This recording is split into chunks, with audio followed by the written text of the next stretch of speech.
I'd like to call this public caucus to order. Good evening, everyone, and welcome to our final budget caucus.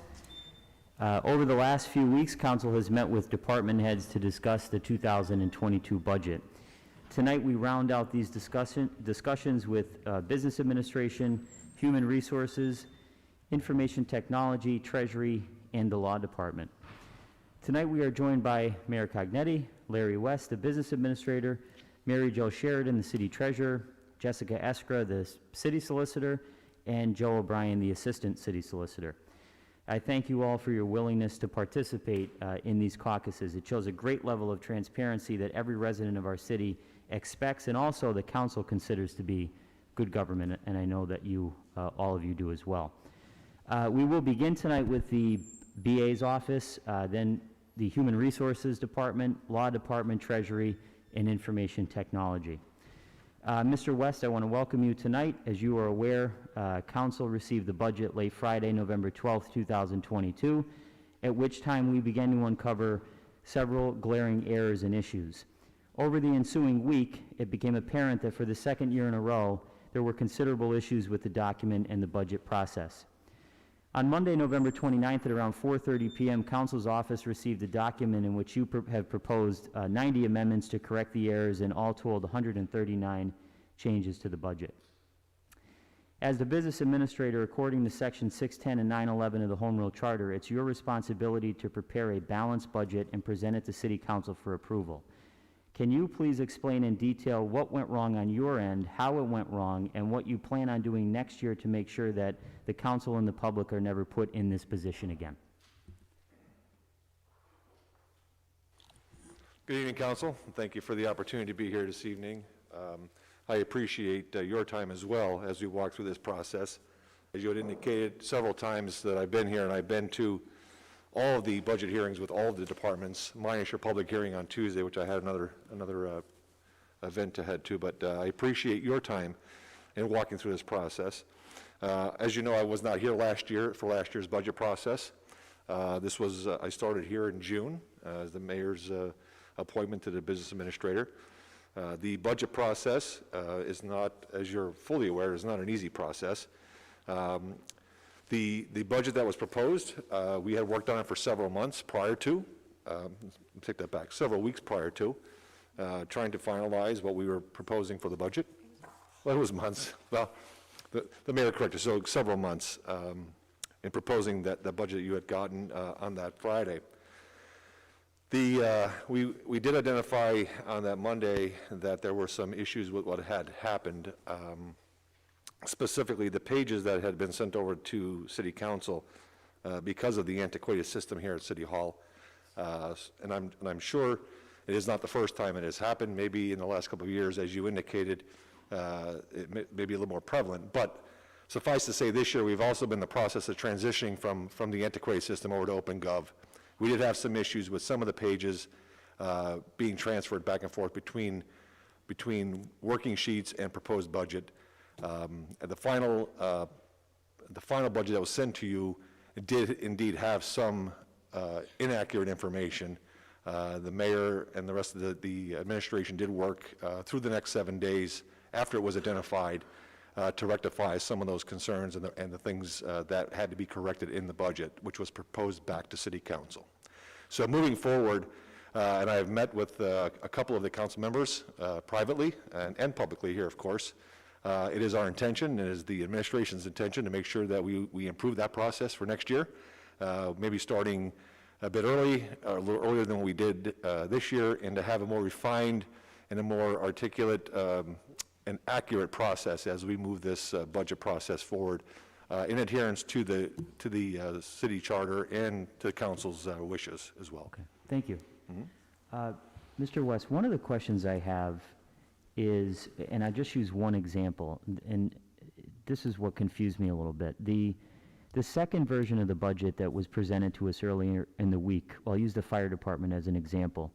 Under professional services, computer-aided dispatch system. So under professional services, it went from $30,000 to $92,700. And that's not something we saw in the original document. Now, I know you've stated here that there was errors and mistakes with things transferring over. But is this something, for example, the computer-aided dispatch system that just came about within the last week?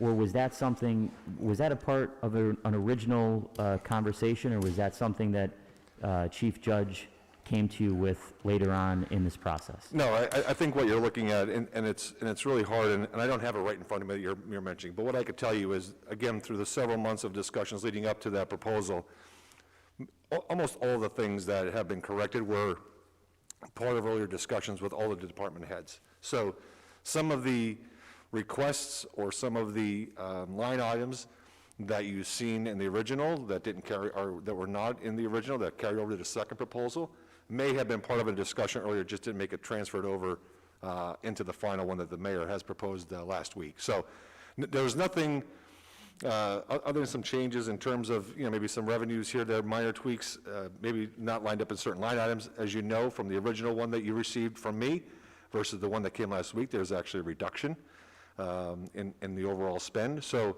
there were a lot of small nuances, and I don't have it again, I don't have it right in front of me, but there was nothing there that was new or had come up in the last week that made a change. All those discussions had been out prior to. Okay. In terms of revenue, I had asked the mayor on Tuesday for an explanation, and I've talked to several of my colleagues about it as well. Under interfund transfers, I still think there's some confusion there. You submitted the original document with a little over $7 million coming in into that line item, and then you amended it, and now it's $1 million. What does that account for, that million? So the original $7 million that was listed in there, what, you want to answer? Sorry, I just want to make sure that you're looking at the correct document, so.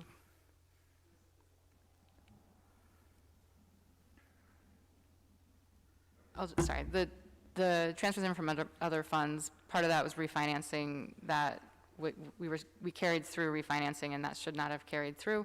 And then we moved ARP funds that might get expended to the ARP line item itself. So I think in the original submission, there is a line item for ARP. It was empty. Now we've shifted that revenue down to the ARP line item. Right, so I see that, but what I'm speaking about is account 01.392.39331. It's in the first column here, interfund transfers. Yep. Transfers in from other funds, and it has you amended it to $1 million. So what does that account, because there's another line item for ARP lost revenue. I understand that, but what does that $1 million account for in revenue? So that line item actually is what we receive when we do take and move money from special cities accounts specifically over to the general fund. There are special cities accounts that we do regularly make transfers over, such as purchases through the fire department, police department, and others. That's where that money transfers in, is under that specific line item. Okay, can you get us a breakdown of how that works? Because I don't remember seeing anything like that. Sure. In the past. Okay. The transfers in from the ARPA funding, and I know, Mayor, you spoke about this on Tuesday, pay for police and fire salaries, is that to reimburse or for specific events or overtime, or how does that work? That's a note. That's something that other cities are doing in their operating budgets for 2022.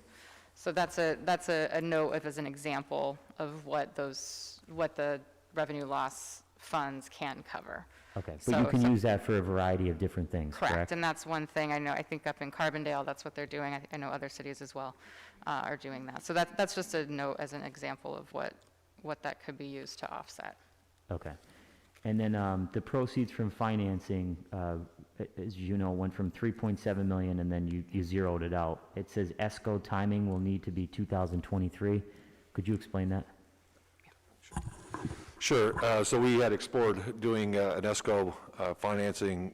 As you know, we're in the midst of doing a major rehabilitation here at City Hall.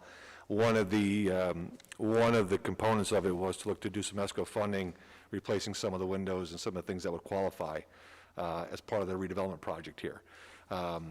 What had happened was we were hoping to maybe hear some news for some other funding subsidies that did not come to fruition yet this year. So we've decided to move that to next year and maybe make another reproposal for next year for an ESCO to do some continued work here on the upgrade at City Hall. Okay, thank you.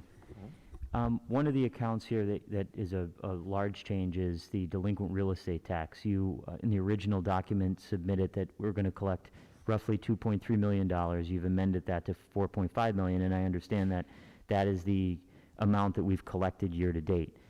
My question there is, this agreement that we had, or still have, with the Lackawanna County Tax Claim Bureau, we know that the reason that we've collected that amount of money is partly due to the fact that we entered into that agreement, and there are other factors as well.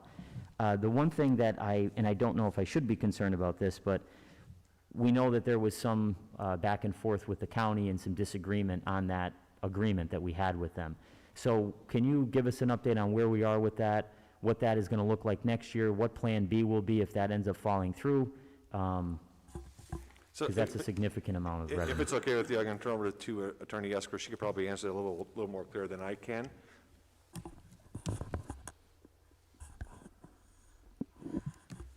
Good evening, everyone. Good evening. I just want to clarify a few points at the outset, and then I'll get to where things stand at the moment.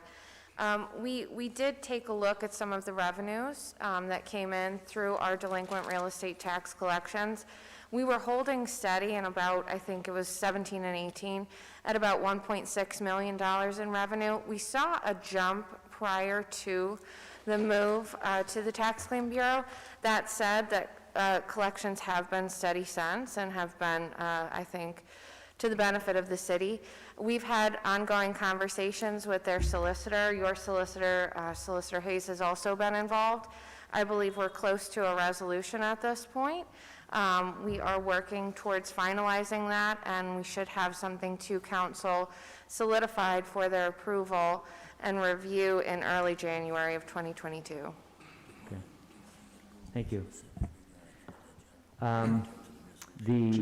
Sorry, go Can I ahead, just Guy. follow Sure. up on that real quick? So it's my understanding that there's two enabling legislations that allow the Tax Claim Bureau to collect delinquent taxes. One is more aggressive than the other one. So just hypothetically, if we don't include that more aggressive legislation in there, are we going to still meet this 4.5 number? So that's an astute observation, Councilman Donahue. One of the options we do have on the table is changing our enacting legislation. That's something we've discussed with the county, moving from the Municipal Claims and Tax Lien Act to the Real Estate Tax Sale Law. We are in discussions on that. We are going to be drafting some documentation once we settle on policy. That said, I think we've all seen that the markets have remained up pretty significantly throughout the city. It's led to an increase in refuse collections as well as real estate. The markets at the moment are currently trending to continue that growth. So we're hopeful that we can meet that guidepost that we've set. We believe that's a realistic expectation.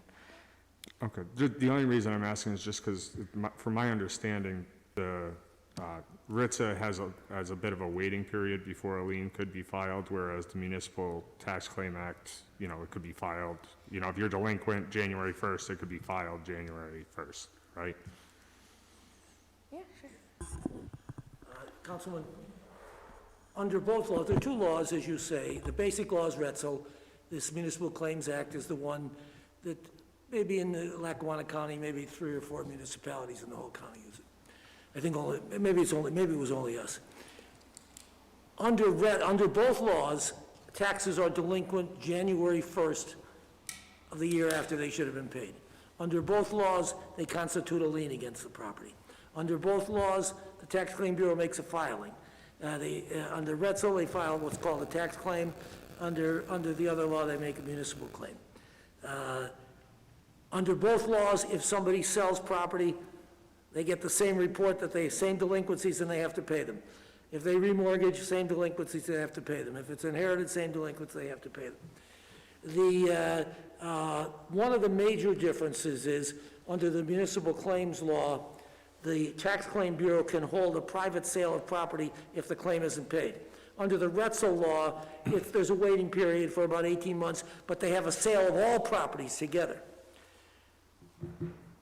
The term has been used that the municipal claims law is more aggressive because you can have those private sales. But those private sales, it costs about $5,000 to conduct one for the sheriff to go out and sell an individual's property at a private sale for failing to pay their taxes. It's never been done.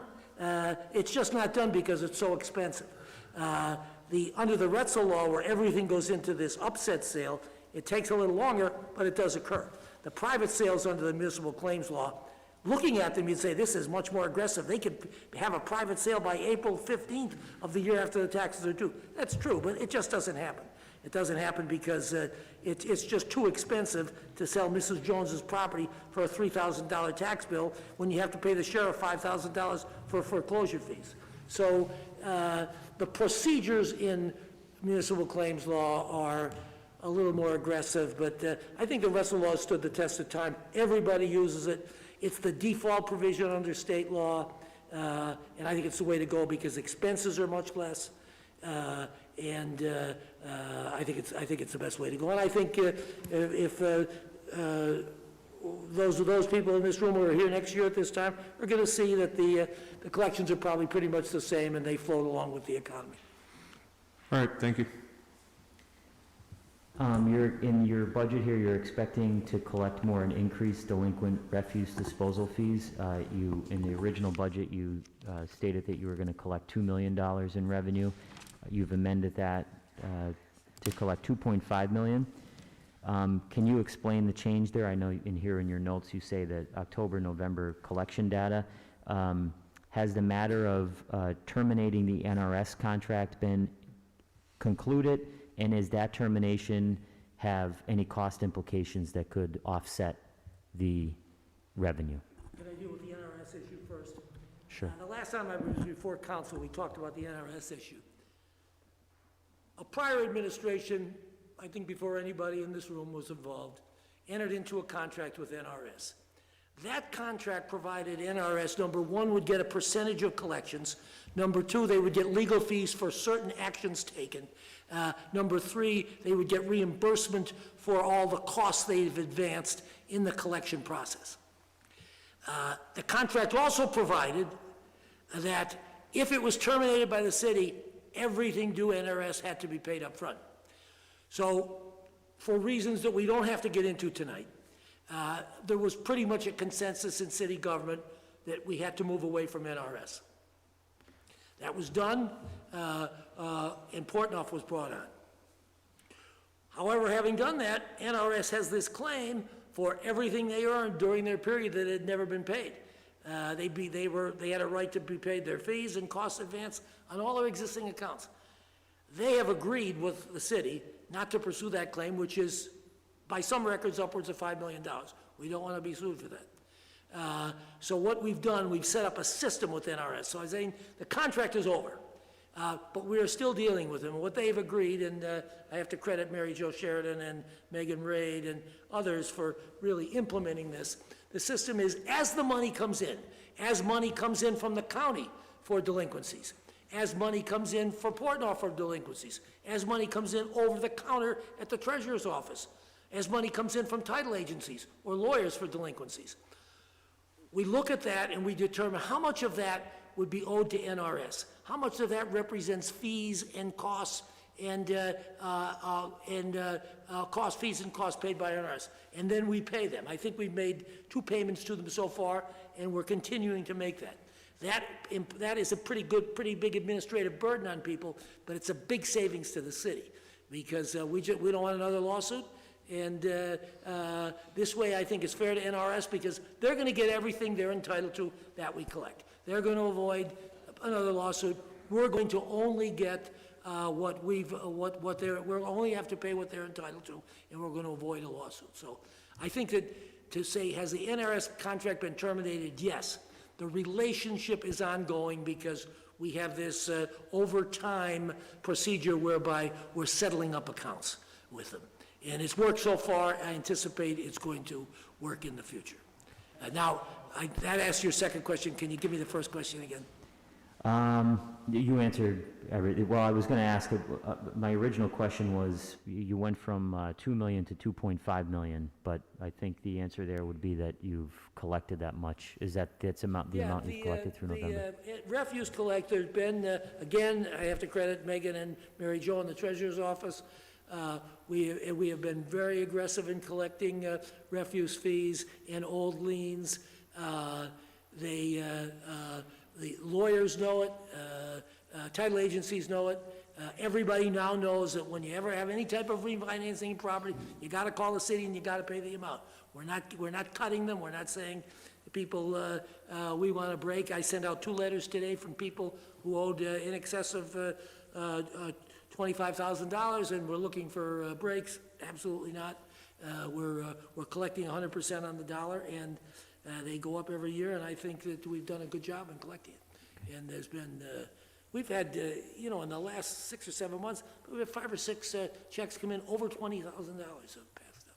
This was something that was not in the past, was not done aggressively. There's a lot of money out there, it's coming in, people know they have to pay it, the lawyers know it has to be paid, the title agents know it has to be paid, the realtors know it has to be paid, and it's working and it's producing more money.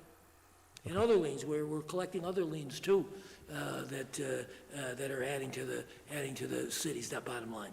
Okay, thank you. Mark, you had a question? I have 2 questions about NRS. To round that out, I mean, we spoke about this on Tuesday, but what we were able to do is look into the September, October, really the October, November data, right, Ms. Sheridan, that since Portnoy started collecting in September, and so the increase in those monthly collections gave us the confidence to increase that.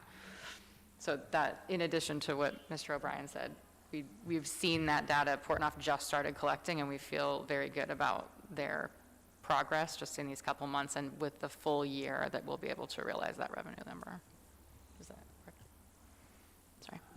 Okay, I have 2 questions about NRS. Let me second that. Portnoy does a very good job, very experienced, they have very good personnel and manning support. They communicate with me all of the time, and they're on top of things. I don't want to comment about NRS, because they did a good job in some respects, some not, but Portnoy they're the top of the line. Okay, I have 2 questions about NRS. So, why were they not in breach of contract when they were, of their contract, when they were identified, their criminal behavior was identified? And if it's worried about litigation, I would have been in favor of fighting that. And second, how much, they're still getting paid, so there is no divorce. It looks like they're getting the house, the 2 cars, and the beach house. So how much, you keep saying we're paying them a little bit, how much is projected? Does anybody know a number that we're going to continue to pay? Is it going to be a year from now? Is it going to be a week? According to them, and we've looked at it, they're probably pretty close, there's probably $6 million in the pipeline of old legal fees and old costs that have been advanced by a collector and legal fees that have been earned by a collector that have not been paid. The reason they haven't been paid is the accounts haven't been collected. And as those accounts are collected over the next couple years, the legal fees will be paid and the costs will be reimbursed. Now, how much, maybe, if you look, people look at this and say, well, refuse fees have like maybe a 60 or 70% collectability. I think it's going to be much higher than that going forward, because that's what we're experiencing. The money's coming in very substantially.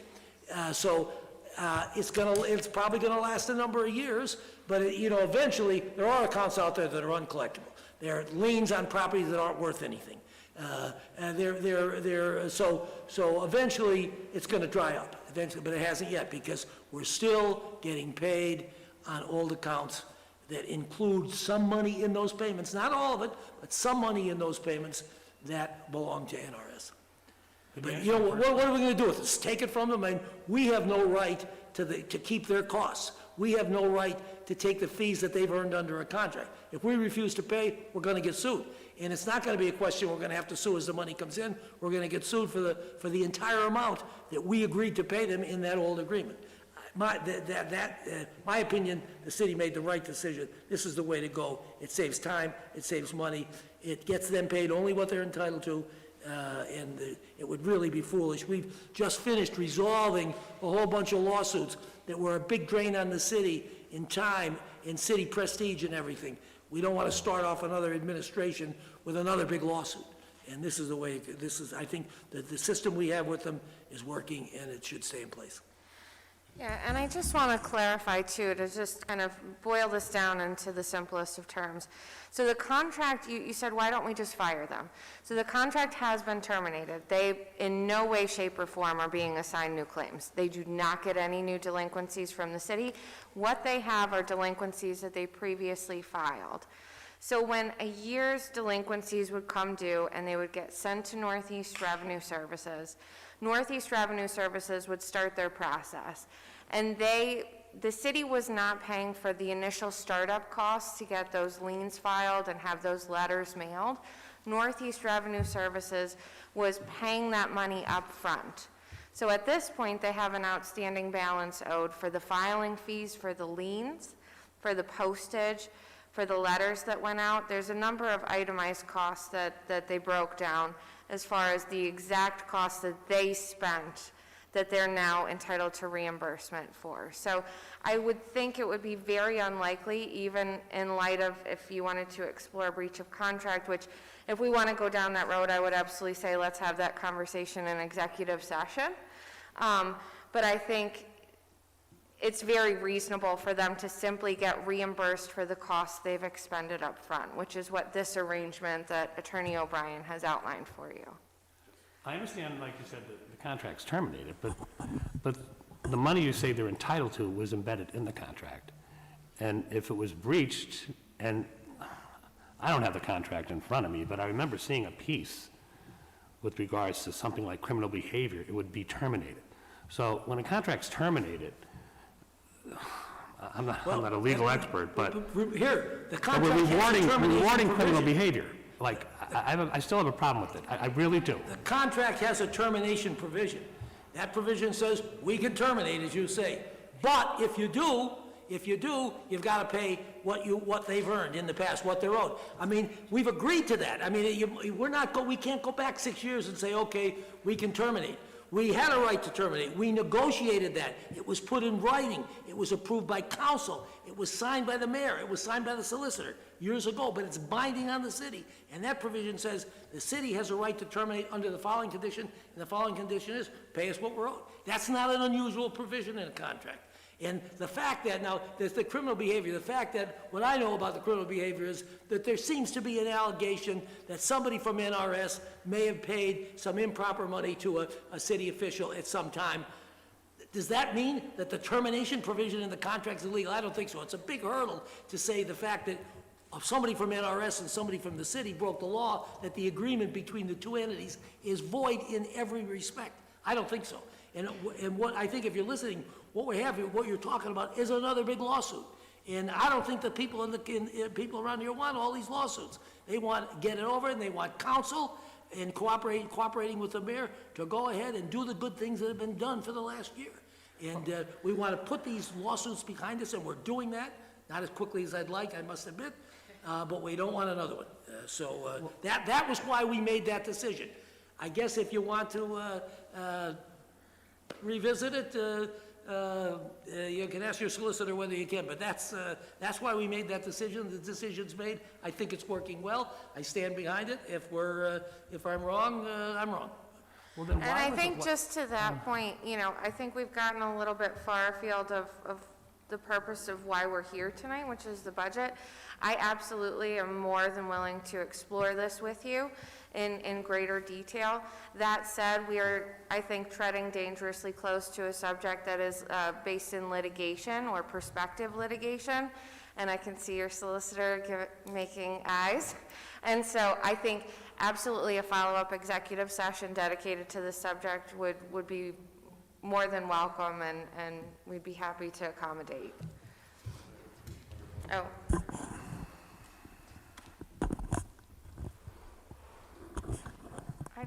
I would just, well, thank you for having us here, first of all. But I would just like to clarify one thing about about the budgeted revenues for delinquent taxes and the projected increase, please also remember that in 2021, we rolled the refuse fee onto the tax bill.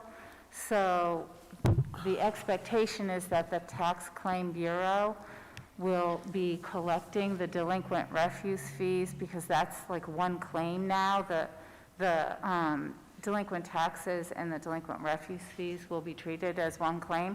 So I think that also adds to our, like, the comfort. I'm assuming that was considered, and adds to the comfort in that projecting that number, because Tax Claim Bureau has been so effective in collecting, not simply because of, the MCTLA. If we go back to Retzel, for instance, like Councilman Donahue, inquired about, they've been effective not just because they're collecting under MCTLA right now, or MCTLA and Retzel, but also because they are a serious and seriously equipped collector. They have been very effective in collecting. They have a setup that, in my opinion, compared to what we had in the past, is much more serious and organized and effective in getting people to pay. So I think that our city, our constituents know that, I don't want to say that Jake is up, but they know that it's different now, that we have a serious collector of delinquent taxes and a serious collector of delinquent refuse fees in Portnoy. So we're doing things more appropriately and consistently now. So I think that you can rest assured that next year, our collectors are solid collectors, and they report to us. It's so different. It's a whole new world now. So you mentioned that the county tax lien bureau may collect the delinquent refuse going forward? Well, I don't, so this was my understanding, and my understanding from informal conversations with people here and some people at the county is that the tax claim, that when single tax office, when that bill goes out with the refuse fee on the tax bill, that the refuse fee is therefore part of one claim when something becomes delinquent. So Any of the attorneys in the room can correct me if I'm wrong. That's correct, my understanding. That was the whole idea, the decision of the mayor and council to put that refuse bill on the refuse thing on the tax bill. That brings that collection within the ambit of a tax and allows it to go, let's assume we're going to be using Retzel League. That allows it to go through Retzel with the filing of a Retzel claim, the declaration of a claim absolute, and an upset sale. All of that can be included in there. And that was the reason for that. That was a very, very wise move by city government to do that, because it can go into that sale. They can collect it through their sale process. Okay. And that's why that was done. So remember, again, please, any of the three attorneys sitting here, the Portnoy contract is for delinquencies 2020 and prior, whereas moving forward, the refuse fee will have been added to the real estate bill, so the Tax Claim Bureau potentially would be the collector of the 2021 and beyond delinquencies. Right. When someone, let's go forward to April 1st of next year. Mrs. Jones is selling her property, and her attorney and the title agency and the realtor, they contacted the Tax Claim Bureau for a list of what's in default. If that refuse fee hasn't been paid, that's in default, that goes right on there. So it goes through their process, and it's gonna increase things. Okay, thank you. The health insurance, I asked this on Tuesday and previous to that. The health insurance numbers have changed, and this was a question that council had previously, and we had asked Mr. Dealey to provide us with an explanation and an analysis by Willis Towers Watson. We still have not received that. And now the numbers have been lowered in some instances and have increased. So are we going to receive justification for that? I'm sorry, what is it that you're missing?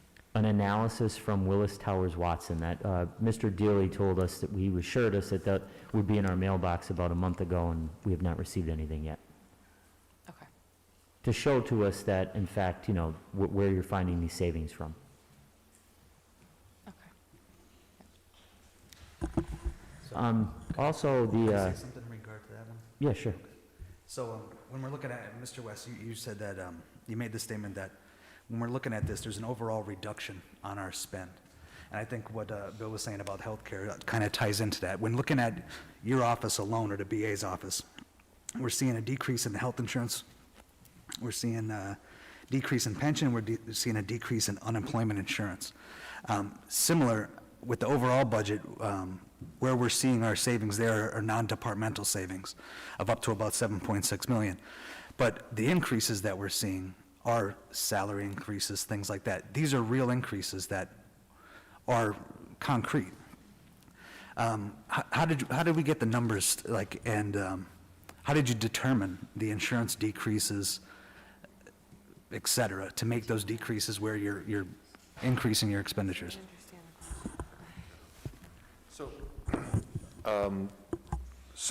There was the analysis that we had prior to, and I know we mentioned here earlier about the cost of the insurance, as mentioned here a couple of times. There was the latest information we had. As you know, we are self-insured. The latest numbers that we had based on 2021 to the end of October allowed us to make those projections of a lower cost based on what we spent year to date on the health care. In terms of the pension cost, that too, again, based on what was projected from last year, what we had to budget for last year to this year, those numbers too changed. So to your point about asking about the salaries, yes, there are, it's been no secret, we've been asking for some salary increases across the board and throughout the city, both non-union and union increases. Of course, we still have the CBAs out there for several of our union departments, but we continue to negotiate those things. But overall, we did see a decrease in healthcare expenditures, and we continue to expect to see those decreases again coming to next year.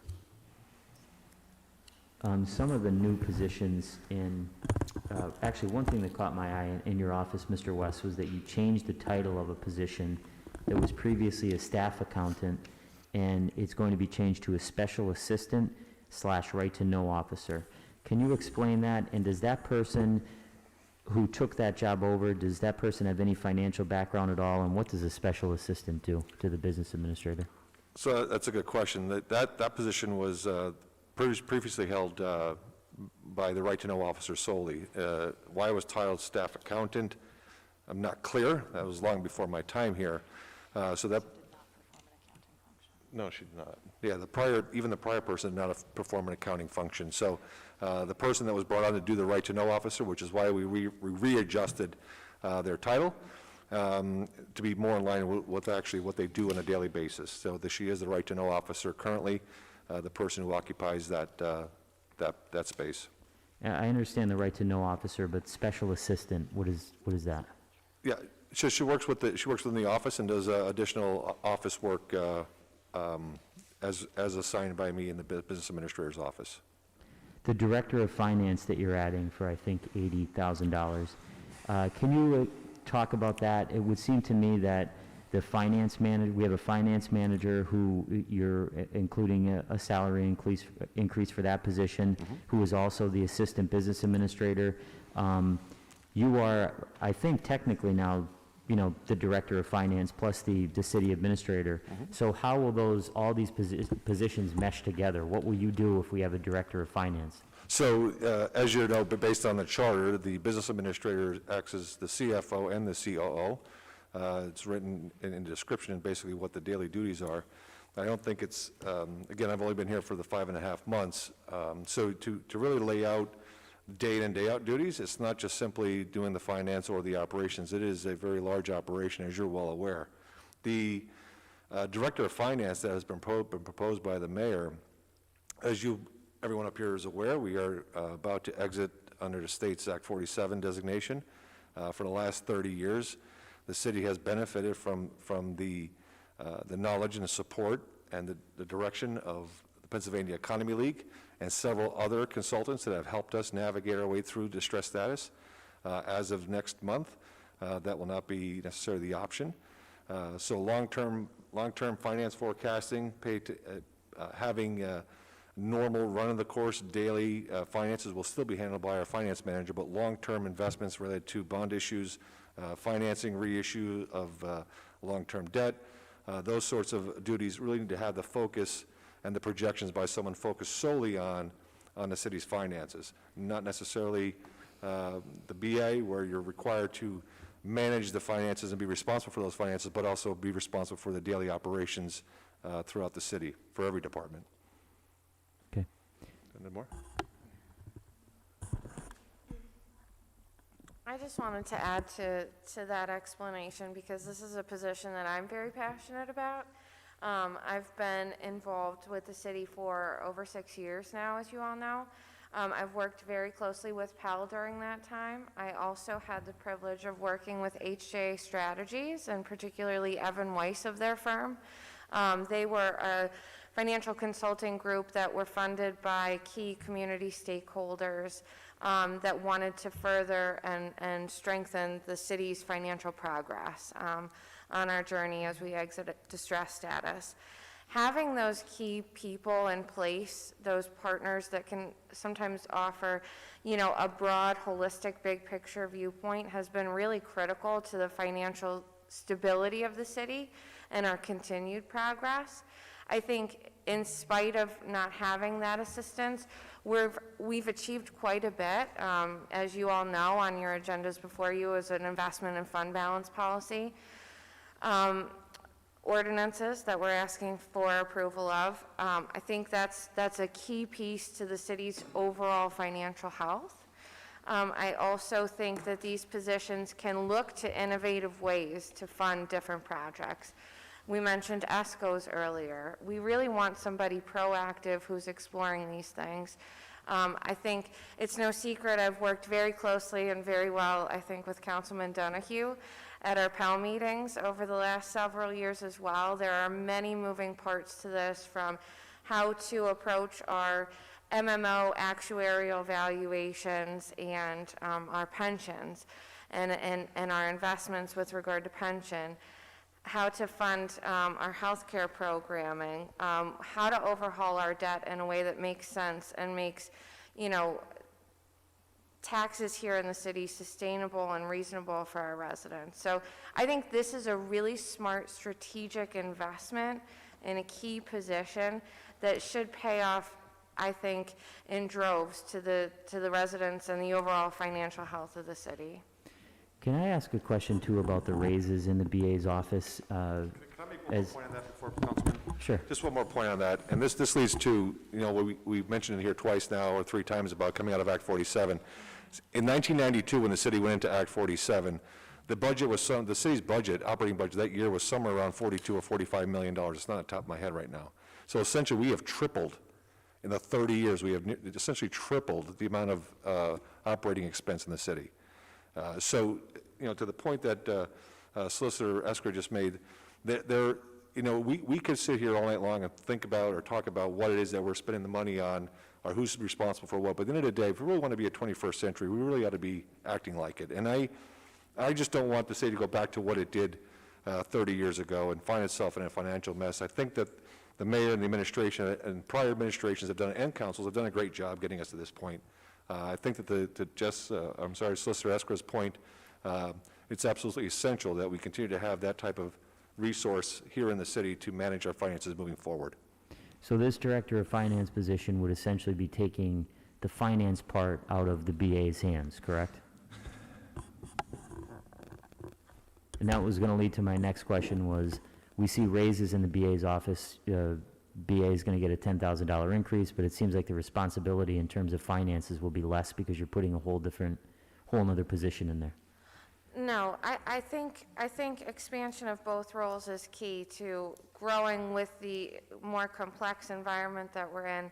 I think you know, really, the finance director should be forward-thinking, and I feel like, you know, I've lived through the S&P ratings. I know our analyst, Cora Bremer, right? I've handled due diligence calls with her to try to get to represent the city, to improve the city's credit rating.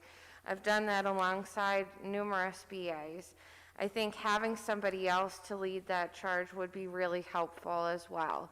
I think the BA is integral to the process, but the BA also has to be extremely mindful of the day-to-day operations. There's so many moving parts on a regular basis when you have a $116 million budget, and we can't afford any oversight. So I think it's critical to have somebody from that big picture, holistic viewpoint watching out for these things. There's not only S&P and the city's credit rating, but going out to market for the TAN, the tax anticipation note. As you know, Bill, we've done a massive overhaul of the city's debt profile. We've refunded every high interest or variable rate piece of debt that the city has. And I think we don't want to take off the table continual opportunities to improve that, while also minding the store and making sure that we're serving as watchdogs on a day-to-day basis. So I think both roles are absolutely critical and a smart investment for a fiscally strong city. I think it's just a must-have. Thank you. The finance manager and the senior accountant, they, in the original budget, they were not getting raises. In this new iteration of the budget, they are. Was that something that didn't transfer over, or was that? That's correct. That didn't transfer over. Okay. The sale of assets, we have money for revenue in the sale of assets. Can you talk about what that is? What assets we're selling? So I'm just going to try and find it here. It's not jumping out on me on the pages. Is that, it's like $100 and some thousand in here, Bill? Yeah, it's the sale, potential sale of a piece of property up on Ash Street in the city. The old firehouse? Yeah. Okay. Potentially. The liability and casualty insurance, originally the numbers stayed the same, which I had questioned because in my experience, the costs are rarely ever the same, and now the costs have, I think, gone up a little bit. Has there been a policy review, and can you explain the rationale behind that? So the contract for our brokerage services will be up this coming spring.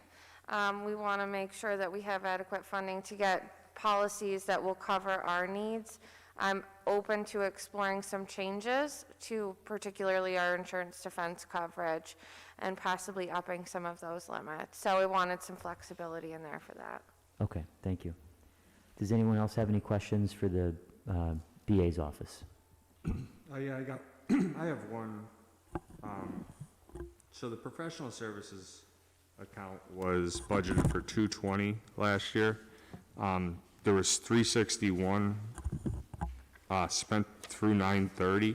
Yep. So could you justify that increase there, and then also what the increase is in the amended budget, because it goes up to $500 million? Sure, I could talk about the increase for 2022. What we did not talk about in the several meetings I've been here is the Meadowbrook Creek project that is embarking on Phase 2B or Phase 3, depending on which one you're looking at.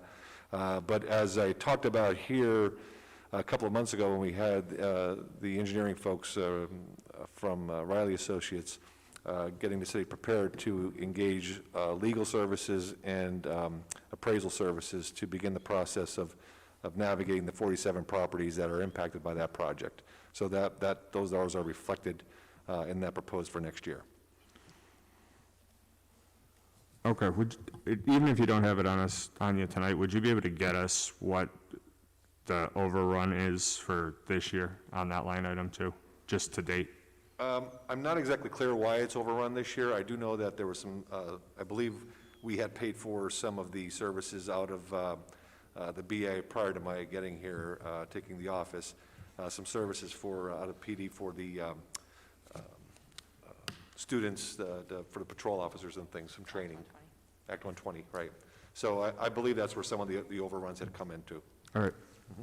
In the professional services, in the original document, and this may have been covered, but I had to leave 2 weeks ago, you had a note that said lobbying fund. I'm sorry, what was that? It said lobbying fund in the professional services line item. Can you explain what that is? Yep, we would very much like to be able to hire, ideally, both a state and federal lobbyist. There's a lot of money, in any year, any set of years, there's a lot of money out there, a lot of different grants, a lot of different types of things to go after. And sitting here in Scranton, we are never going to be able to have the full picture of what that is in Harrisburg or DC. Lots of other cities hire lobbying firms at the state and federal level to help them go understand and then also apply for those bigger pieces. So that's what that's it in there. Okay. The contingency fund is going from 400,000 to 800,000. Can you justify that increase?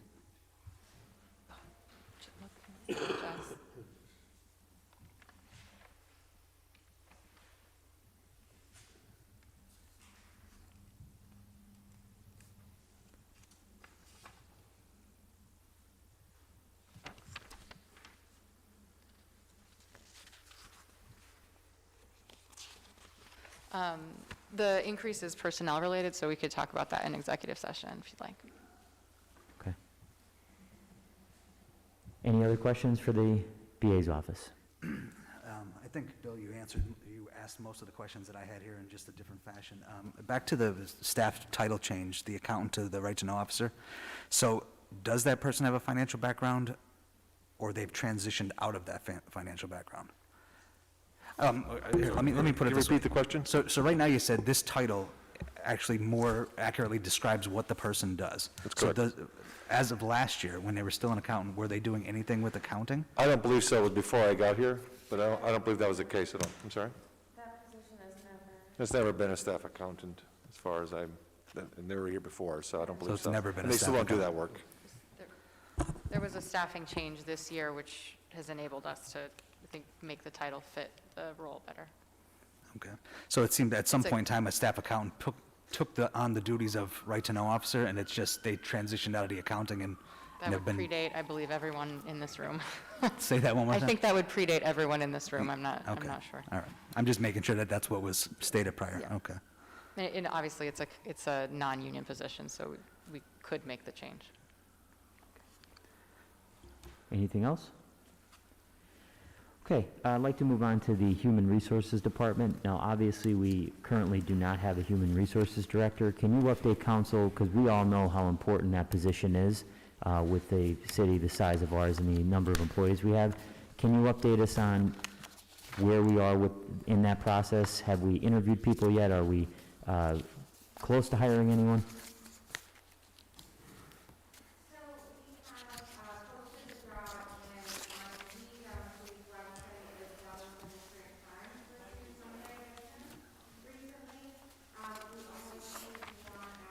To turn Your your mic on. microphone is on. I'm sorry. So we've posted the position on Indeed on the city's website, as well as advertised in the Scranton Times for 2 Sunday editions.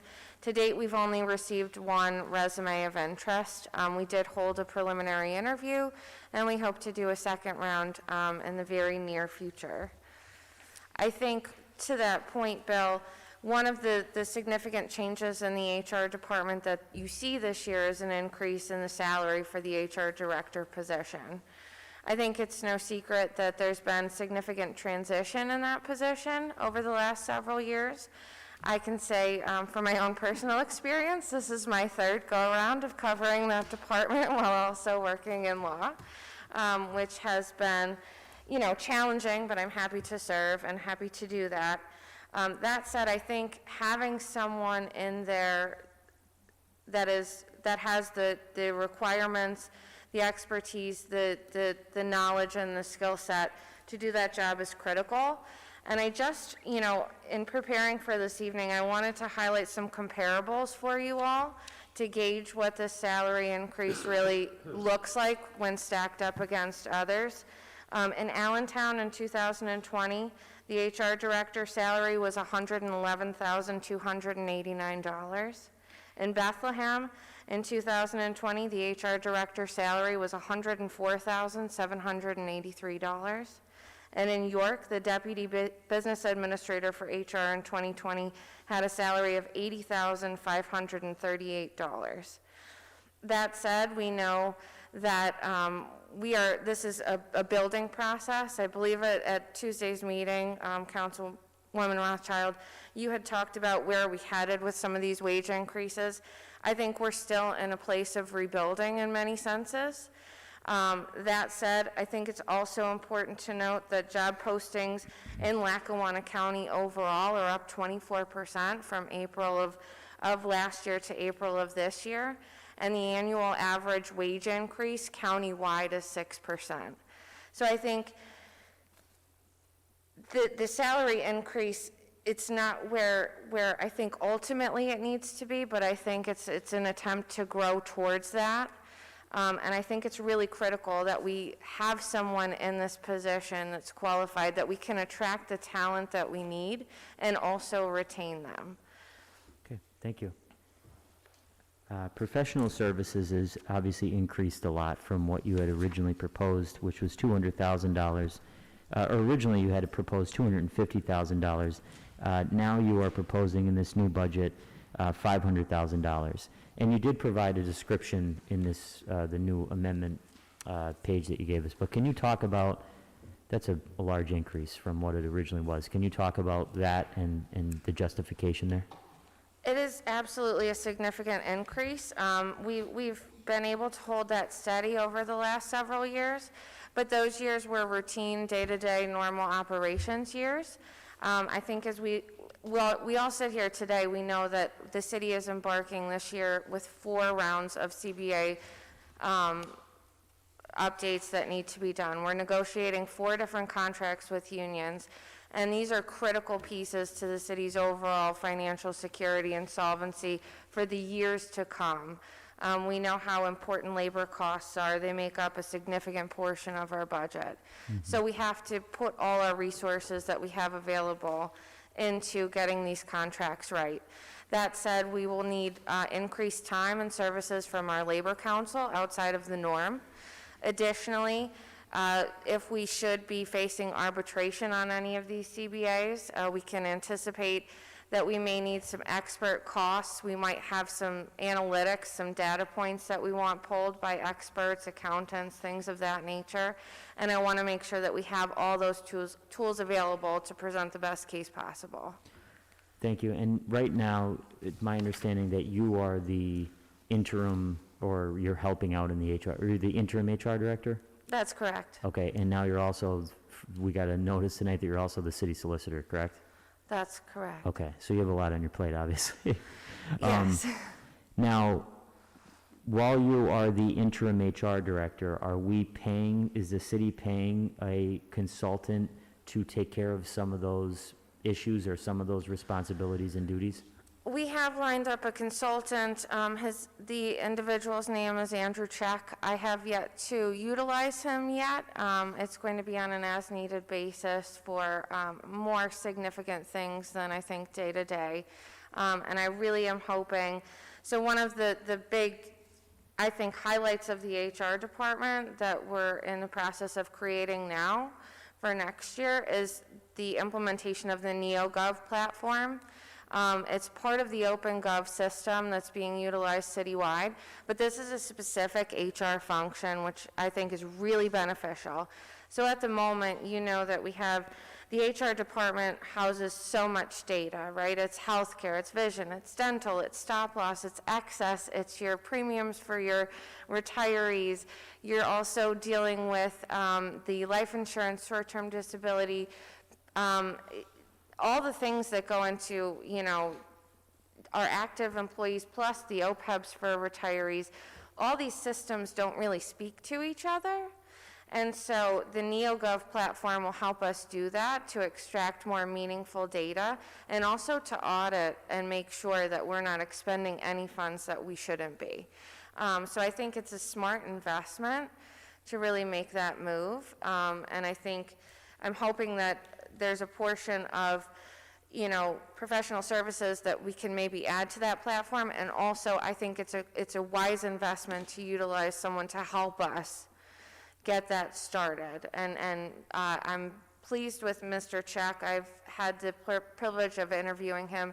He has done HR work for Luzerne County for a number of years, so he's very familiar, not just with human resources, but also with government operations. So I'm very hopeful to utilize him in a very meaningful way that will have a significant payoff. And when did he sign on with the city? Just recently? And it is capped for the year. I do want to highlight that.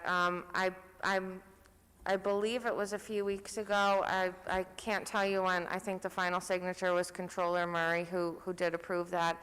It is below the bidding threshold. Okay. And it will be capped so that we don't exceed that line item in the HR director's salary. Okay. I don't want to expend more than what we have on hand on something like that. So is it going to be capped for next year too, or is it going to be put out for bid? It's a flat fee, so we're going to use him as needed, but I'm trying to be very cautious in my utilization. If it's a routine disciplinary matter in FMLA form, I can certainly handle that. That's not a big deal. I want to save his time, his valuable time, for something that's going to have more of a payoff at the end. I know that a health and safety committee was created out of the HR department, I think, a few years ago at this point. Have they been meeting regularly? Yes, that's correct. It's been done under the direction of Jack Judge, our workers' compensation coordinator, as well as Chris Rothwell from C3 Group. I believe a few meetings were canceled with the transition from the prior HR director to myself, but we're all set up for this month, and I have participated in several in the last year or so. Okay. Thank you. And you have a new position here. I know originally it was an assistant HR director, but you changed that to a confidential secretary, I believe. Can you just talk about the reason for that? Sure. So I think, again, I did some research on this position. So this is the creation of the confidential secretary for salary $42,500. Other similar municipalities also have non-union support staff as well. By way of example, Allentown has an HR coordinator for $49,000 a year, and York has not one but two HR generalists at a salary of $50,000 and $49,000 a year.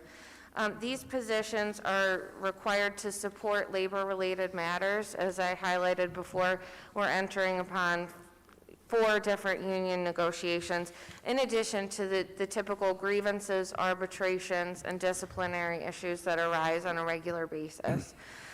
I also think that this position is key to help us in times of transition. Again, as I highlighted, I've had to step in outside of the law department to assist the HR department when there's been a vacancy due to absence or the position being, just vacant for a period of time. We know that union staff are not required to provide any administrative duties. It would be a clear conflict of their job descriptions and of the union administration dynamic. So I think it's critical that there be that position. It's really, every department from controller to yours to the BA to law has one of these secretarial positions that's non-union except for HR. So I think it's a natural progression to add that. Thank you. Last question from me. On the other salary, Solicitor Eskra, you originally had that at $250,000. That's gone down to $110,000. And these are Cba bonuses and transition funds. Are the transition funds, if someone were to leave and you're training, or you're keeping that person on until, to train the next person? Yes. So, by way of example, to answer that question, you all know how near and dear Sally was to the law department, Sally Locker, the confidential secretary, and the institutional knowledge that she had, and finding people to fill positions like Sally's is always very challenging.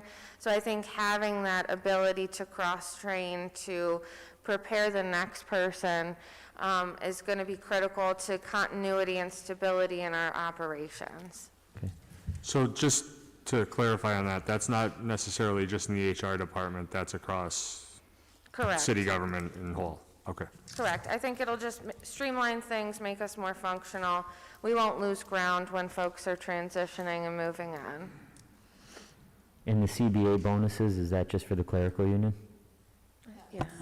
Yeah, so in the new clerical contract, there is a provision that allows the administration to work on a bonus structure. We haven't had the bandwidth in HR to do that, but we do want to work on being able to utilize that provision so that we can reward people for doing great work. As we talked about on Tuesday, we need the bandwidth in HR. We need more, we need that second person, that fifth person really, in that department to be able to do the evaluations, to be able to enact a CBA bonus structure. I think it'd be really great for our employees, especially in the clerical union where the salaries are lower than they should be. Okay, thank you. Anyone else for the HR department? I have a quick question. So in the absence of an HR director, are we paying Willis, oh, Jesus, sorry. Okay, so in the absence of an HR director, are we utilizing or paying, say, the Upberg firm or Willis Towers Watson more than we're contractually obligated to? Are they chipping in, we're paying more? Are they keeping everything moving, or no? Or it's just you and? They've assisted a little bit more on disciplinary matters, I can't hear it. So we've had their assistance, I think, more than I think the norm on disciplinary matters particularly. I just don't have the bandwidth to document like I feel like we should in order to be successful should we have any arbitration challenges. That said, I've really tried to limit their involvement on the day-to-day. I do not have them do FMLA-related matters. I don't have them involved in payroll. They don't get involved in benefits administration. So to answer your question, yes, slightly, particularly on disciplinary or union-related issues, but not much more than they would typically be involved anyway. But it comes with additional costs, that's my question. That's correct, because they Okay. are billed at an hourly rate. That is true. So investing in this HR director position will help us save funds when it comes to those professional fees, absolutely. And again, I just overall, the investment, I just want to highlight for you guys, you guys have the budget before you, but the amount of money that gets regulated through the HR department is absolutely significant. We have an average biweekly payroll of $1.4 million. Our annual health care is approximately $18 million. Our pension costs on an annual basis are in excess of $15 million.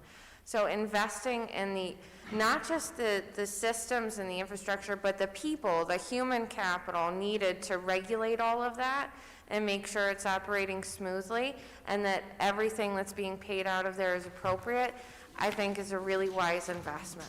It will pay back dividends. Okay, thank you. Anyone else have any questions? Yes, going back to the professional services, we're going from 200,000 to 500,000. And kind of going off of Mark's question here, Willis Towers and the Ufberg firm were covering some of those things that would fall under that professional services piece right now, correct? They've always been paid out of professional services. Labor Council is always involved in grievances, arbitrations, and CBA negotiations, so that's nothing new. They also are typically involved in the disciplinary process. So I don't want you to think that they're doing anything that is bizarrely outside of the normal scope of their work because of the vacancy in the HR position. What really constitutes the increase is the amount of increased time that they're going to need to spend preparing for negotiations, preparing for arbitrations, reviewing Act 111, putting together the city's package. That's really the key piece that's going to drive those costs more, and it's just going to cost more time.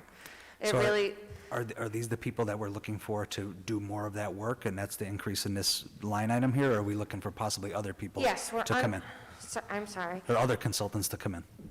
There may potentially be other, on top of our Labor Council being required to be more involved, The other thing that we want to prep for, or at least have funds available for, is if we do end up going to arbitration, if we can't reach an agreement, we want to be able to present a strong case to the arbitrator.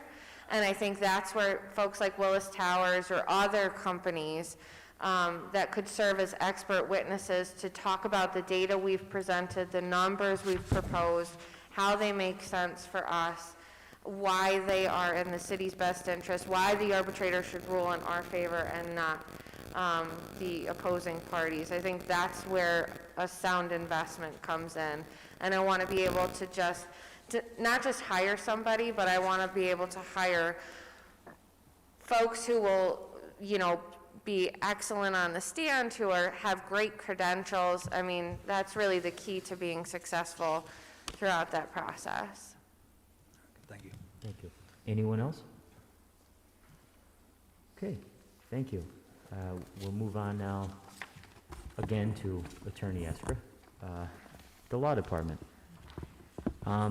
Attorney Eskra, can you just take us through, there's some new positions in this Sorry, budget. could we kick it to Attorney O'Brien for a moment, please?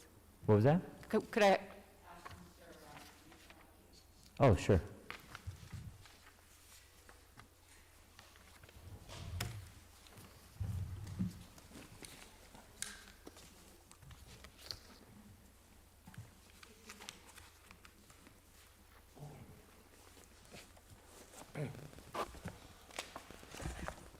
Well, I've been proud and privileged to serve as a solicitor for, I think, about a year and a half. I stayed in the position a lot longer than I expected to. But Jessica, as is proven tonight, I don't have to tell you how smart she is, how articulate she is, what a great lawyer she is, and how much she knows about city government. And the city is really in good hands with her. And she came back after her baby was born. She came back as an assistant, and after working a double time as an assistant, she decided it was time for her to come back as the chief solicitor, and that's been effective now, I guess, since yesterday. And the city is really in good hands. And I just can't imagine that, the best proof of that, I don't have to go, the best proof of that is the presentation she's made here tonight. And I'll be staying on as an assistant at the pleasure of everybody in this room for as long as they'd like, or as short as they'd like. Thank you. Okay. Thank you. And, Attorney O'Brien, we are very grateful to you for not only coming aboard, but coming aboard as solicitor for, of course, a little bit longer than you had intended. So we appreciate that, and we're glad that you're not completely leaving us. Thank you.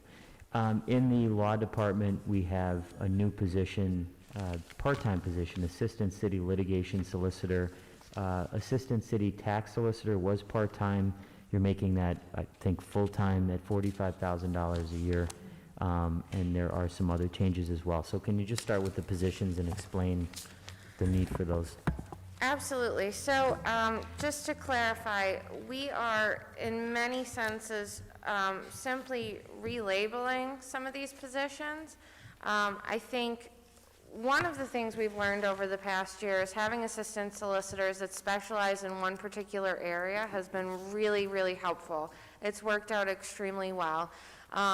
The example that I use for that is always the assistant solicitor, Patricia Lafferty, who's handling all of the litigation that comes to you all. I think she's done a phenomenal job really learning that process. I think she's submitted things timely. She understands the process now very well. I don't really have to get terribly involved. She knows exactly what she's doing. And so having that specialty area for her has really paid off, and I want to bring that to the other positions in the law department as well. I think that model worked out great, and I'd like to expand that so that we have assistant solicitors who don't have to be generalists in everything, but really have their particular wheelhouses and their specialties. So the way that I've restructured the assistant solicitor positions is to have the tax solicitor expand their role a little bit. This previously was a part-time position that handled just the single tax office. Many times an assistant solicitor would just handle this as an extra duty. I think that a sound investment would be to expand that role. You heard from some of the folks here the various taxing issues that go on, and the amount of money that can be had by just a little bit of extra due diligence. We talked about Mary Jo's amazing efforts in the Treasury Department, working with Joe tirelessly to pursue liens. Having somebody in there to recapture those funds makes a lot of sense. I think additionally, there's a significant backlog of business privilege and mercantile taxes on the table, and I really want to have somebody on hand to go after that and pursue it more vehemently. The assistant solicitor for litigation still exists. That's not a new position. Largely Joe Price has been doing that job, and he's been doing it well. And I want to make sure that he's just now strictly working on litigation matters, which is always the case. That's what he has been doing for years. He actually predates me as well. So the new position that we're really adding, the only new role in the law department, is code enforcement. So we did put that in the budget last year. We issued an RFQ to get that role filled. Unfortunately, we had no interested applicants, which is why I increased the salary up to the same rate as our other assistant solicitors. I don't think it's any secret that the code enforcement department has faced a significant amount of litigation over the past several years.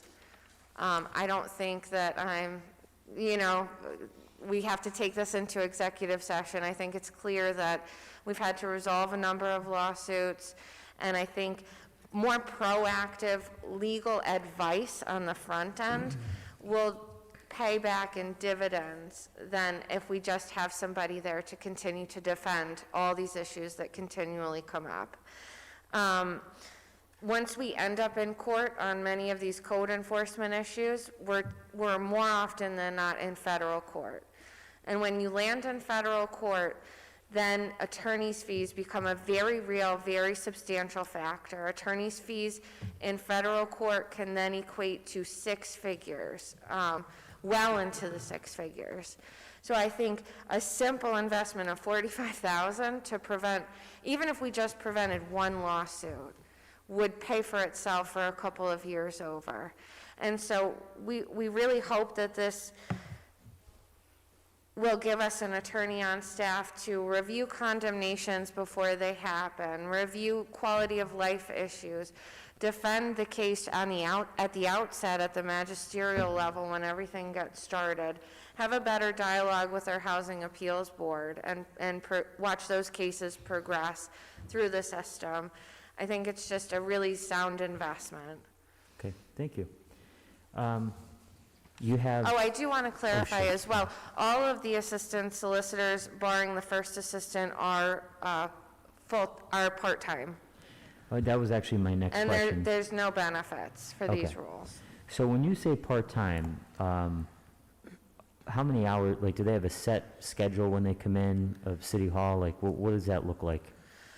Pre-COVID, we did have a set schedule. At this point now, it's largely just you're assigned certain duties and tasks, and you have to accomplish them. And we have a weekly check-in. We have a solicitor's meeting every Wednesday morning where we check in with each other, report back on our different tasks. But largely, it's, I need you to fulfill this role. And many times in the legal sphere, you might have a week where there's just an immense amount of hearings. You're doing a ton of hearing prep. You're ready for a jury trial. You're working 70 hours a week, right, on one case. Mm-hmm. And then other weeks it might be more quiet. So the goal there is to really, and lawyers they have ethical obligations, so they're responsible to really know what needs to be done and to address it themselves. So we don't track and monitor. It's more just getting the work done that needs to be done. Okay. I don't expect you to have this on you tonight, but the professional services number of 500, that's going up $100,000. Would you be able to provide us with a general breakdown of how that ends up panning out, like between other law firms that are paid and how that shakes out? We certainly can, and I just want to note that the increase is because we do have some police cases, and oftentimes conflict counsel needs to be appointed for that. So that's the rationale for the increase. Not only do we need to hire an attorney for the city's general defense, but then also for potential, officers or employees, agents of the city. Okay. And how are law firms chosen to work on, if you have to farm a case out, how are they chosen now? I believe Solicitor O'Brien this year put out several postings, advertisements looking for insurance defense counsel.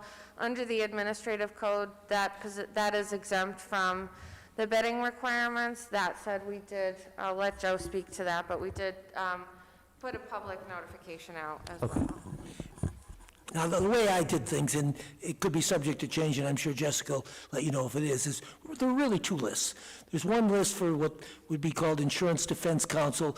Most of these people are attorneys who have experience in trial work, experienced in the representation of defendants, and approved by the insurance company. So we have a list of firms that fall into that category.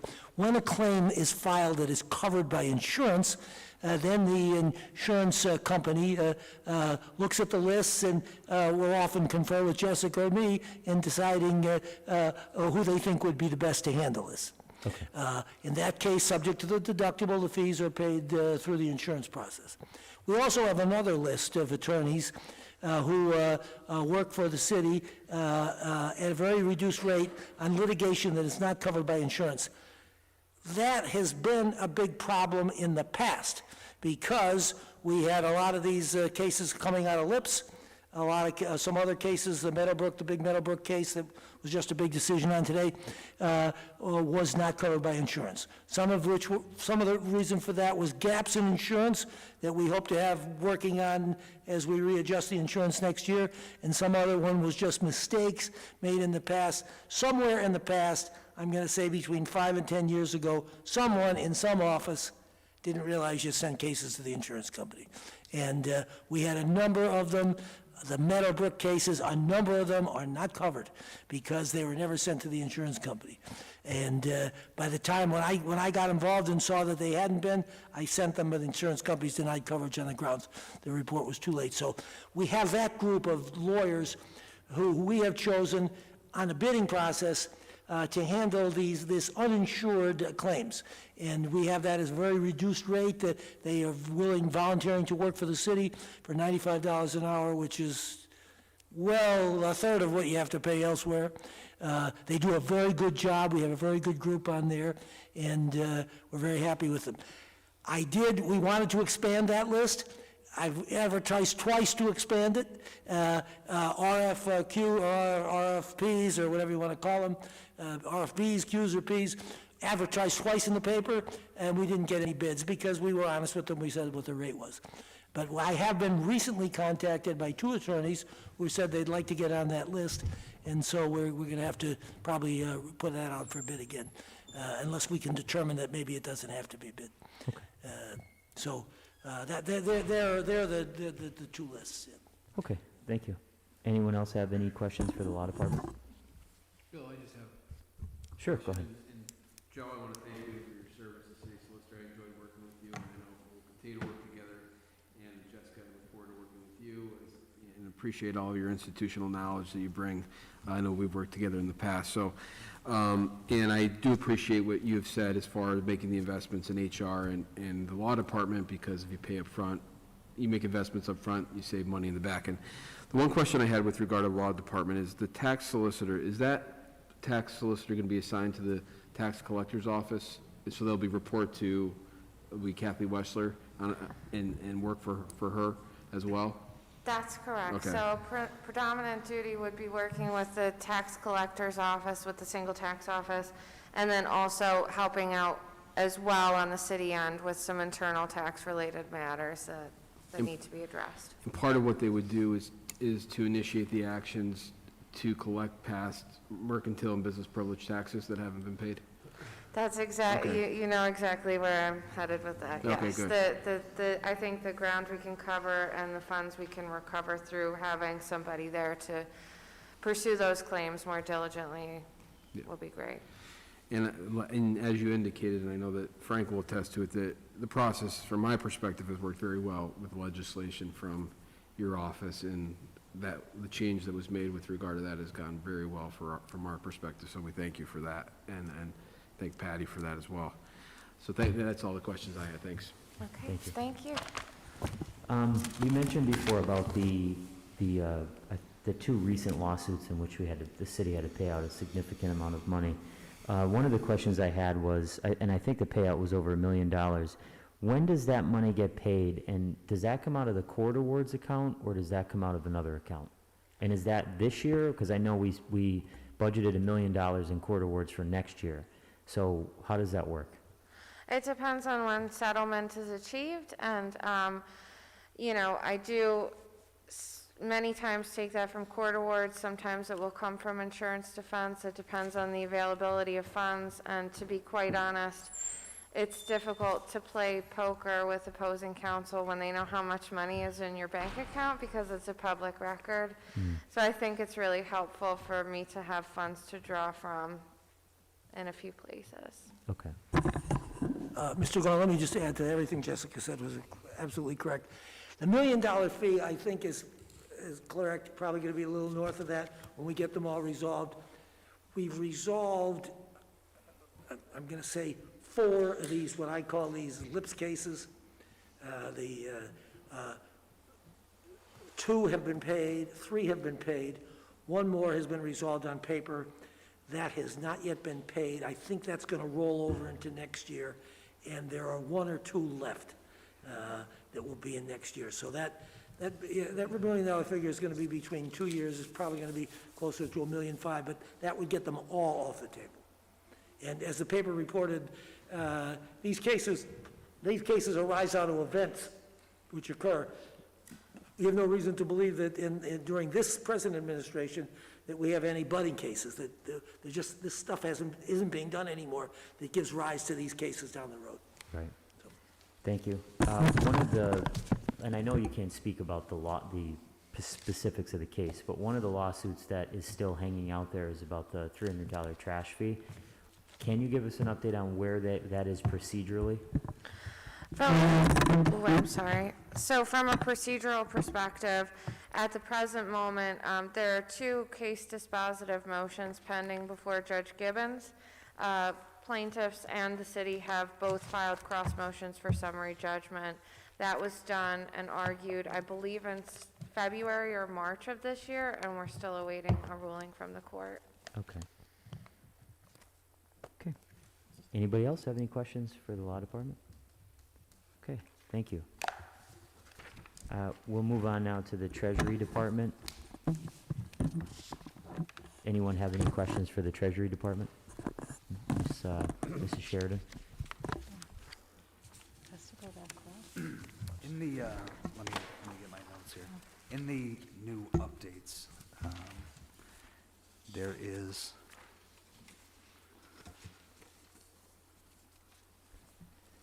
the administrative assistant to cashier. There's an amendment for a salary change, but the position isn't included in the Treasury budget. So the administrative assistant to cashier, in the amendments that were sent the other day, there is an amendment for a salary change, but that position isn't listed in the department budget.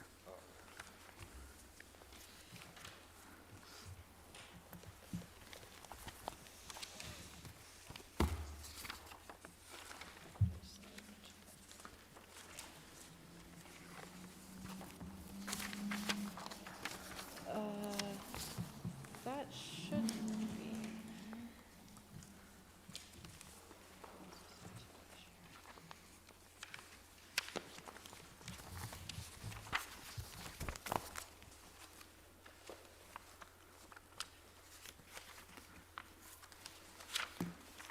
I got it. Just, 49.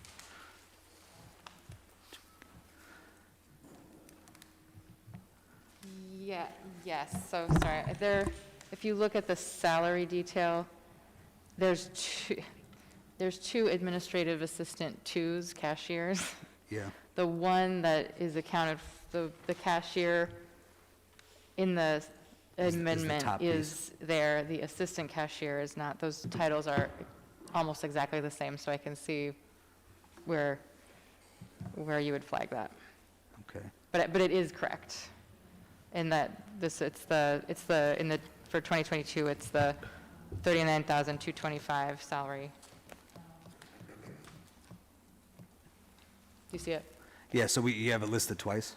Is that It's two different positions. two different positions? Okay. it's two different positions, right? So that position existed in 2020, we pulled it out in 2021. I'm not sure why we still have it listed. I think it might be related to the CBA in some way, I'm not sure. But the amendment is correct. It is a clerical position, so is that position moved into a different department? That position moved, Or it's listed? all right, that's a personnel issue we should discuss Okay. in private. That's why it's always good to have the lawyers with you. Mrs. Sheridan, can you explain you're adding a assistant treasurer and slash constituent services for $55,000? Can you explain what that person would do and why you need that position in your department? I would be happy to, President Gaughan. Can I first just offer some comments about this past year in Treasury? And Sure. that will help, I think, shed light on your question. Sure. Okay. As you know, this past year, there were significant changes in Treasury. This was the year that in the past, 12 months or approximate 12 months, we coordinated with the single tax office to roll the refuse fee onto the 2021 real estate tax bill. That was no easy task. Working with single tax office for me on the ground was an excellent experience, especially working with Maria Costanzo. The communications through this year between our office and single tax office on specific questions about properties and bills have been very smooth. This year, we also coordinated the end of the agreement with NRS for collection of delinquent real estate taxes and refuse fees. And one thing I just want to reiterate is that since the end of that agreement, December 31st, 2020, the city does not pay any collection fees to the prior collector, to NRS. So no matter what we collect, they do not ever get the 15% collection fee, correct? That's Their collection fee was paid in full when they left. right. The only thing they have to continue right to, this is all set forth in the agreement, continuing right to is to get legal fees they may have earned in the past or costs that they may have passed from their pocket on behalf. 15% that stays with the city. So in addition to all of that, we also worked with the county's tax claim bureau to support the transition to them becoming our collector of delinquent real estate taxes, which we've spoken about earlier this evening. And again, working with them, from my team's experience, working with their team, it has been superb. I have learned a lot from them, and very much appreciate working with them. We've developed new procedures in our office and coordinated the transfer of data to new delinquent refuse, to the new delinquent refuse fee collector, that's Portnoy. That was a big lift. And then we also this year have maintained the city's refuse fee billing database in conjunction with information from single tax office, code enforcement, and DPW. That's an ongoing maintenance, database maintenance effort. Now, Treasury is a 3-person bureau. By law, it's a financial oversight role because the administrative code, Article 5, subsection 6.8, mandates the treasurer to function as a true custodian of the public funds. When you look at especially subsections B and C, I have it here, but when you look at the code, sections B and C, these two especially have to do with the treasurer's role as a custodian. This year, in addition to all the work we did with regard to delinquent tax and refuse fee collections, we worked very hard to elevate Treasury to become a true custodian of public funds and not just a collector. We've moved away from collection and toward the Treasury custodian role, and done so in accordance with our city's code, and what I believe are common best practices for a treasurer's office. That said, we still have a lot more work to do. In that effort, there have been times where we have ruffled some feathers in trying to strengthen our internal control system, and also ruffled feathers in trying to establish fair and consistent standards for collecting revenues, for processing corrections, exonerations, all of that. We're trying to standardize and establish proper and consistent treatment for everybody. That's been a big adjustment. That's a culture change almost. And just a couple of stats for you from our bureau. In the 11 months since November 30th, 2021, in the 11 months ending November 30th, 2021, so January to now, the city's general fund alone received deposits totaling $137.8 million and dispersed $124.2 million. This Treasury Bureau also oversees the Act 98 and condemnation escrow accounts, which are complicated and have had some accounting challenges from the past that we are trying to sort through, okay? In the 8-month period from February, when the new treasury@scrantonpa.gov email address was created, through the end of November, we've received 2,379 emails from constituents or others. We've sent 1,758 emails from that address. That excludes all the email traffic for me directly and my staff directly. We have answered and made dozens of telephone calls daily. My team, we have attended at least 9 Tax Claim Bureau administrative hearings with county and school district officials. We have processed 366 corrections to the delinquent refuse fee database for 2020 to account for condemnations, vacant lots, and vacancies. We've processed corrections to the older databases, 2019 and prior databases, for at least 1 or more years for 82 different properties so far.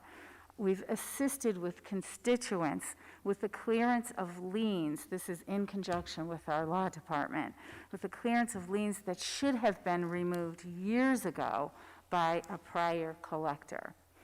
We've made 198 corrections and adjustments to the refuse fee billing database for 2022. We've met with Maria at Single Tax Office to go over that material. She has shared information with us to allow us to improve the accuracy of our database. So the coordination between our government partners, our private partners, and our departments has improved dramatically over this past year. Year to date, in 2021, Treasury has collected, this was in that interim period after NRS ended and before Portnoy actually was able to start collecting. Our little bureau collected $1.27 million in delinquent refuse fees before Portnoy took over, and then they took over, and in a short period of time, they collected more than $300,000.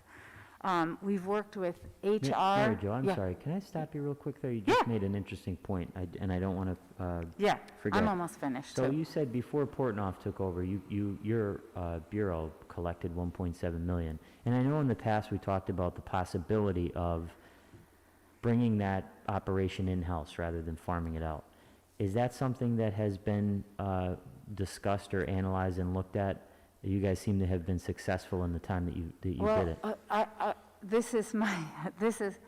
I see that as, I see Treasury by law as the custodian of the public money, as a mandated overseer to ensure that the money comes in, is accounted for, and deposited correctly. As the money goes out, by law, I'm required to make sure that every department head and the controller has reviewed and approved it. And then we can let it go, right? So that's what I see as the main function of Treasury. With regard to collecting delinquent refuse fees, taxes, things like that, the delinquent refuse fees specifically, what you're talking about, I understand what you're saying. I think that's separate from Treasury. I think that just in the short time that Portnoy took over, if I saw it tonight and I wish I did a bar graph, but just in the short time that they took over, the monthly remittance from them was significantly higher than ours. Because they have the, as does Tax Claim Bureau, they have the mechanism, they have the logistical systems, the data, the data management systems, they have the lawyers, everything in place to pursue collections. We did a good job. We did a really good job, but honestly, that we didn't send out return notices in that time. The market was very hot, so I think we benefited from a hot real estate market. People want to sell their stuff, and the abstract companies are, they'll pay. So they get the information on what's delinquent, we give it to them, and they'll, put it in the settlement work. I don't really know real estate, but so. Mary Jo, if I could, Yeah. can I just follow up on that point? First of all, I want to thank you for all your hard work, and you're always so responsive to any inquiry I have. Thank you. So thank you publicly for that. Thank you. My understanding is that Portnoy is collecting from the delinquent refuse fees from 2002 to 2020. Yes.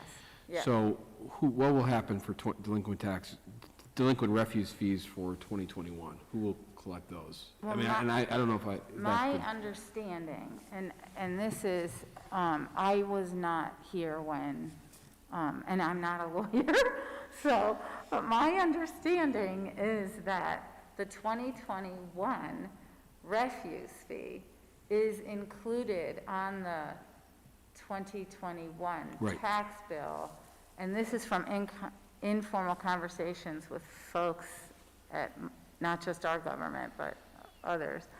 But I don't want to misspeak. But my understanding is that because that bill went out, if a taxpayer becomes delinquent, that stands as one claim, and Tax Claim Bureau would be able to pursue collection of the delinquent 2021s and going forward the refuse fee and the taxes together. It would be one lien filing. It would be, so it would just be, and it's also easier for the taxpayer. They go to one place to pay the tax. So the expectation is if we continue on with the county, that this will be a function that the county tax claim bureau will do along with the delinquent real estate taxes, correct? Under Retzel. Right, got Yes. it. Okay, thanks. That's good. Thank you. What positions in the office, Mrs. Sheridan, are filled right now? I know you only have 3 positions, so is the Yes. constituent services position, is that filled? The constituent services position is filled. Okay, and Both are filled. Most of 2020, I only had one person, the cashier was filled. okay, And then 2021, I had the constituent services. okay. So the constituent services position is now, you're adding a new duty onto it, the assistant treasurer. Yes. Is that going to be the same person? I would hope so. I would certainly hope so. So it's just a title change then? That person is in effect functioning as an assistant treasurer right now. I mean, the talking with attorneys, corresponding with attorneys and government partners, attending administrative hearings with me. I mean, there is so much for a treasurer to do, as an appropriate custodian. That, Thank you.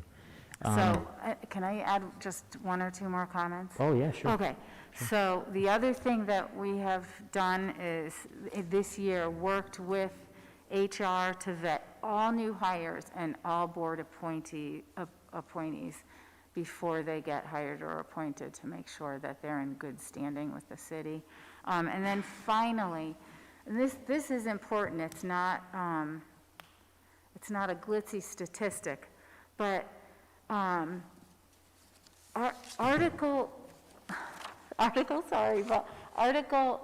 subchapter 6-8C of Article 5 of the Administrative Code states that the city treasurer shall disperse all city funds in accordance with warrants presented to him, therefore, and duly signed by the city controller and the head of the city department or office requesting said disbursement. Since OpenGov, our Treasurer's Bureau is finally complying with that mandate to ensure that no dollar goes out the door before it's approved by the department head and the controller. And since, just in the short time since we have been able to do that, and this is the person, the constituent services person, assists with this, because this is an oversight role. This wouldn't be, it's very important, and it's legally mandated. We've prevented disbursements that lacked controller approval. We've prevented disbursements that lacked department head approval. We have prevented duplicate payments to vendors. We have also worked with the controller to recommend specific improvements in internal accounting controls in different departments.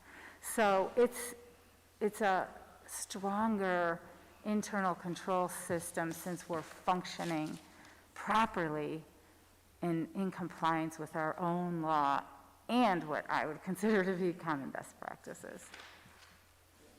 Thank you. You're welcome. Anyone have any questions? Treasury Department? That was one of my questions as well. The constituent service person will move into the assistant treasurer's position. That position will no longer be in the budget going into 2022? No, the assistant treasurer / constituent services. Yes. And then the cashier position's job descriptions provides for the cashier to assist with constituent services. But the number one duty of the cashier is to receive and account for all the money coming through the departments. See, we no longer have cash drawers, we're not standing at the counter taking parking tickets and refuse fees. Now, properly, in accordance with our own code, the money goes to the departments, from the departments to Treasury. And it gets accounted for and deposited. Yes. So, So that the constituent service positions that's currently in your office is going to change, and then now is the VA's office going to pick up a constituent service person according to the 2022 budget? I'm sorry, Councilman Schuster, can you ask that last part of the question again? Now, there has been a constituent service person added to the budget this year for the VA's office, correct?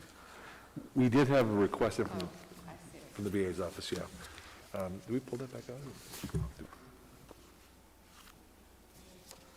Right.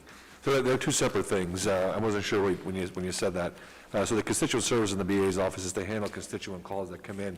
I had mentioned to, I don't know, maybe in Councilman Gaughan or Donahue, but just the amount of requests that come in daily, whether it comes from city council or other participants that deal in city government, requests for generic assistance, whether it's through Treasury, whether it's a law question, it might be a question on permitting, it might be a DPW question. There are daily, there's a level of questions that come in daily, and I think our 311 attendant could attest to just the sheer volume of calls that come in. So we're requesting to have constituent services to deal with that call volume that would be under the BA's office.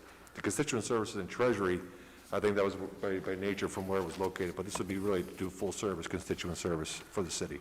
So the title is the same, just the duties are different? Correct. Thanks. So constituent services in BA would be working with the special assistant constituent services person, Chris Smith, in my office, who manages the 311 emails and phone calls. So we are looking to supplement that with another person that would be able to that working as a team, they could more fully circle back with people. Chris is able to do a lot of intake of the calls and emails, and same with the city, and also takes from Mr. Voldenberg the emails that you all send in from your constituent questions, farms those out, gets answers. The vast majority are DPW and code enforcement. He's able to work with code enforcement and DPW, try to get those answered. What we have no capacity for is to then proactively get back to that constituent to let them know it got taken care of.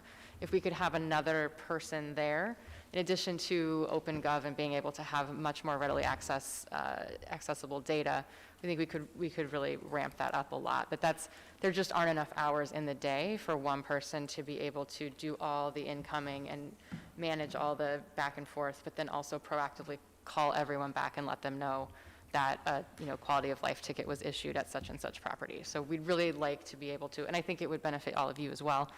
There would be that loop would get completed, I think, if we have a second person.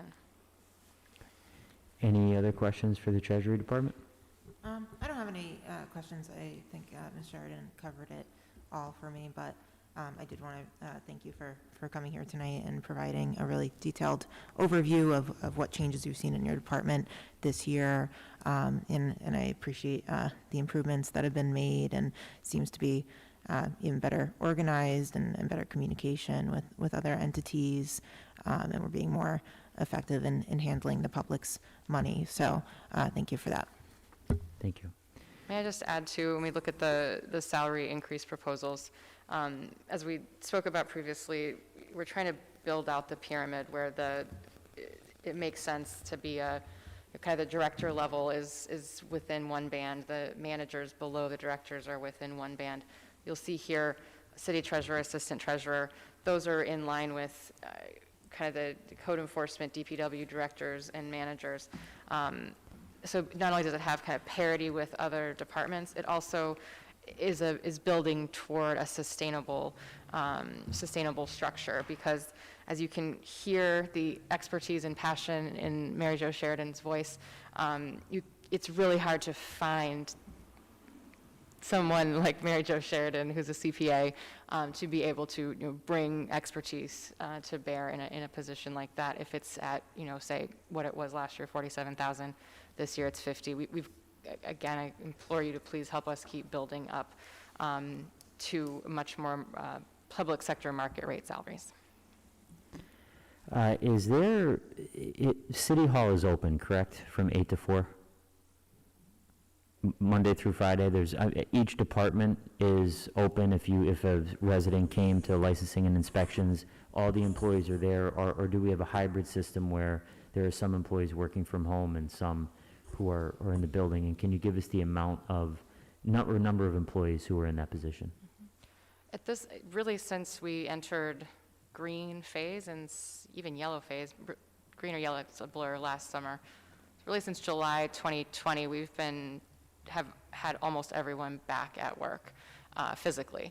The OECD office under Eileen Cipriani, the community development, economic development staff, they are hybrid and they have their own schedule. They've all very successfully worked. Some of them worked from home and had staggered. Everyone's been working in the office for not been in the office every day, aside from maybe some of the law department. Yeah. Okay. And I think the last time we spoke, at this point, there's no work from home policy for the whole entire building. If the pandemic, the pandemic is, unfortunately, we're still in it. So is there any plan? I know last time you said there was no work from home policy. Is there going to be one developed in case we get into a situation where there are yeah, an additional opportunity? We certainly can and should work on one. I would say the vast majority of the positions are very clearly outlined, and work from home is not, code. Okay. Go ahead. For example, the code enforcement positions are not, they're not able to perform those duties when they're not physically at work, right? So, well, we certainly can work on a more specific policy, and I think we'll have a much better ability to do that now that those types of policies are more ubiquitous.